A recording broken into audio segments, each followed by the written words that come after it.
गेल्या काही दिवसापासून उघडीप दिलेल्या पावसाने आज दुपारी कोल्हापूर शहरासह जिल्ह्यात जोरदार हजेरी लावल्यानं वाहनधारकांसह नागरिकांची धावपळ उडाली। हवामान विभागाने दिलेल्या इशाऱ्यानुसार कोल्हापूर जिल्ह्यात पावसाने हजेरी लावली आहे। गेले काही दिवस पावसाने दडी मारली होती। हवामान खात्याने दिलेल्या अंदाजानुसार राज्यात बहुतांश भागात आज दुपारी पावसाने हजेरी लावली आहे। हवामान खात्याकडून राज्यात 21 सप्टेंबर ते 2 ऑक्टोबर या काळात मुसळधार पावसाचा अंदाज वर्तवण्यात आला होता। आज सकाळपासूनच ढगाळ वातावरण होते। दुपारी कोल्हापुरात पावसाने हजेरी लावली। अचानक आलेल्या पावसामुळे नागरिकांची तारांबळ उडाली। हा पाऊस पिकांना उपयुक्त असल्यामुळे शेतकऱ्यांकडून समाधान व्यक्त होत आहे। न्यूज मराठी 24 साठी सोमनाथ जांभळे, कोल्हापूर।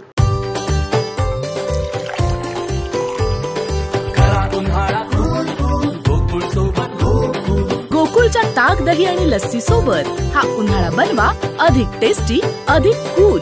गोकुळ सोबत गोकुळ।